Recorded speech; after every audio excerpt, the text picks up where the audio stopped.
Yeah. Blackjack.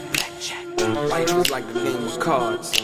It's not what you dealt, but how you play it. Yeah. Blackjack. To play each situation correctly. I remember they used to laugh at a brother. Yeah, California Love, the Pac verse. You said like, yo, I was asking you, was you there when he wrote his verse? Pac wrote his verse? Right. No, I wasn't there when Pac wrote his verse. I wasn't there when Pac wrote his verse. But I had already laid my shit down. It was already a song. He just took his two verses off and put Pac's on. You know what I mean? Right. I was there when Pac and them made None But a Gangster Party and a couple other ones. You know what I mean? But so what was that session like? Because that was crazy. That was dope. Since I had Daz on, but from your perspective, what was that like? Hard, man. That was the first day I met Tupac. They was laying Nothing But a Gangster Party. I came in and him and Snoop was in the studio. I had just stopped by Can-Am to get some bud. You know what I mean? See who was up there, get some bud. And Snoop and Pac was in the studio. That's the day I met Pac. I was like, good to see you, bro. He's like, good to be seen. Right. You know what I mean? I checked them out. They was doing that shit. And then we blew one and I did. You know what I mean? But man, just he worked so fast, dog. You know what I mean? It was like that was the pressure that was keeping everybody else sharp, man. Like, because it was so much talent and skill level around there, man. But I was there when Roger laid his parts and all that. I was there for all of that. You know what I mean? Horn sections and the making of the actual song from the beginning up to what it became. You know what I mean? So what was Roger like, man? If you can say, you know what I mean, as a person, like, what was he like? Roger was cool, man, and humble and just a showman, dude. Like I said, story about how he showed up to lay the verse at Dre house and he had on a yellow motherfucking 3-piece suit and red shirt and red velvet shoes and some motherfucking red dress socks with a stack of Wilder 20s in that motherfucker. They style, right. OG also. And he was cool as hell.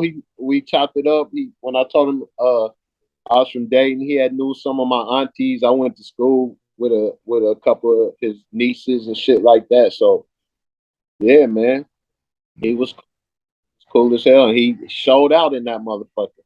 You know what I mean? Yeah. So it was like he was at a concert, but it was just him in there. Okay.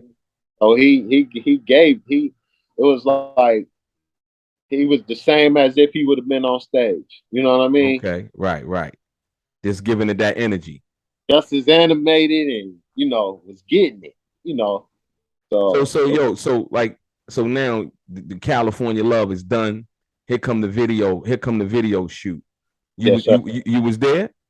Yeah. I went to the it was out in the desert and it was cold as hell out there, man. It was like in the middle of the desert. They set that shit up. It looked really like Mad Max. It really looked like Mad Max. They must have shot the real Mad Max out there. I don't know.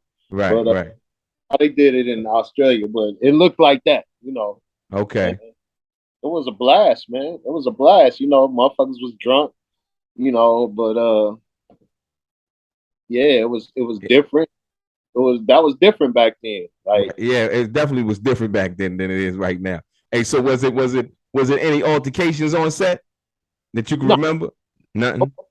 There wasn't no altercations. I mean, I could feel tension, but that was the beginnings of the split. You know what I mean? So that was the beginning of the whole, the Titanic about to strike the iceberg or whatever. You know what I mean? So right. Hey, I wanted to ask you a question because you kind of left with Dre, but you were still signed with Death Row. When did you know anything? Did you feel anything? Did Dre ever tell you anything? Because you have been writing for him. You know what I mean? Did he ever say like, "Yo, I'm about to slide"? Yeah, he called a meeting and told us he was about to slide me, Butter, Stocks, uh Sharif, uh and Sam Snead. He called Okay. and started with him. But he wasn't able to do it. That was his intention, but I think I don't know if he thought it would be easier to get us off or what happened or Suge wasn't budging. I don't know, but he wound up just leaving by himself. He didn't take none of us. You know what I Wow. mean? Like uh so we kind of got caught over there. It's kind of like when the US left Vietnam, the niggas was jumping on the copter. He said when the U.S. left Vietnam, oh, we're trying to go, right? They trying to like, So it was like, oh shit. So then we was the enemy when he left. You know what I mean? So it's like Snead caught heat for that. I caught heat for that. You know, uh, but at the end of the day, bro, everything worked out like it should have. I mean, I'm glad Dre was, successful and able to do what he did, bro. You right, know, him back then was just if you wasn't gonna take us, just say that. But he was saying he called the meeting to say, I'm sliding, I'm taking y'all with me. You know what I mean? Like, okay, cool. But then come back and say, hey, bro, I was trying to get y'all, but the shit ain't work out. But it wasn't none of that. It was just like, hey, do this ghost shit. You know what I mean? Behind Suge's back. right. Come on, setting us up for failure. You know Yeah, what I mean? that's true. That's true. That was my whole beef with him. And I was already signed to Death Row, so I had to do something. I'm like, well, shit, I'm already under contract with this nigga. I might as well go get my money. Right. So when you speaking of that, when you signed your contract with Death Row, did you feel like it was a fair contract? When I signed my contract with Death Row in 1995, I'm gonna be honest with you, I didn't give a fuck what it said. It was Death Row, nigga. That'd be like somebody 10 years ago signing with Cash Money. You know what I Right. mean? Young nigga. Like, oh, hey, here go a contract for Cash Money. Fuck yeah. Yeah. It's Lil Wayne in them. You know what I mean? So that's where I was with it. And I'll shouts out to my nigga Gene Boogie because he was like, man, he had went out of town. Like, man, don't sign that shit till I get back, man. We gotta have somebody look at it, this, that. But they put that motherfucker in front of me. I'm like, oh, so if I sign this, I'm gonna be on the road. Yes, you will. You know what I mean? Wow. And this was after California Love and all of that. Nah, this was we hadn't did California Love yet. I think this was maybe Keep Their Heads Ringing Time, right before Okay. So you had already your pen game was already proven though. Heads Ringing. You know what I mean? In between those two. Okay. So your pen game was already proven then. Yeah. Yeah, okay. I could see how they would want to, to make that move right there. That's like signing a star quarterback. Sign us up because we was all working on Sam Snead's album.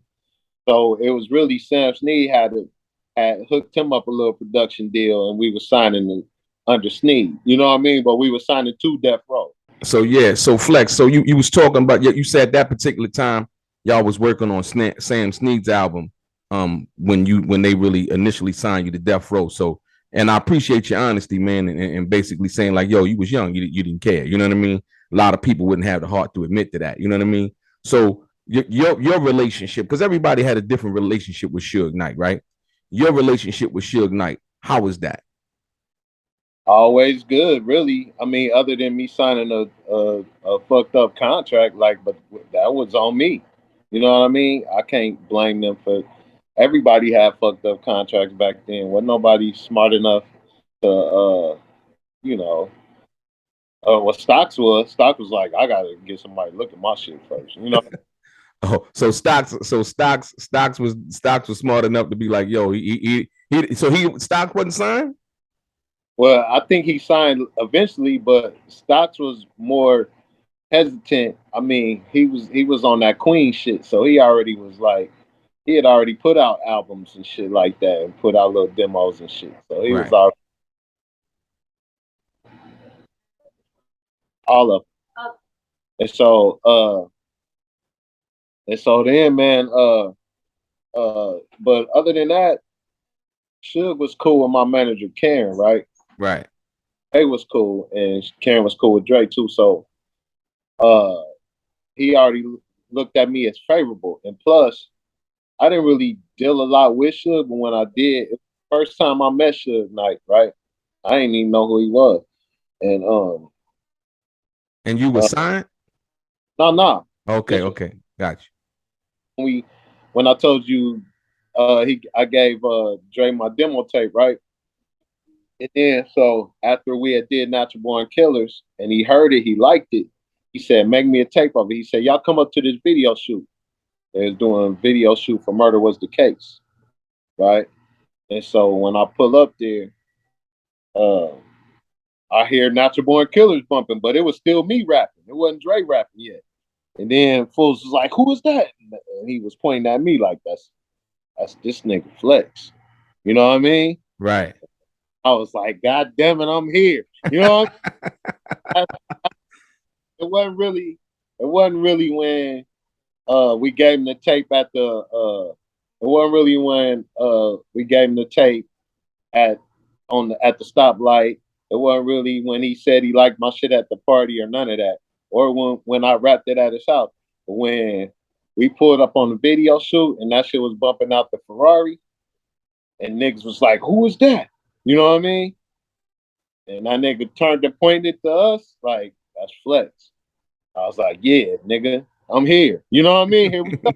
You know, that was the moment. Yeah, but I'm your boy DELRAY. Straight gang. Peace.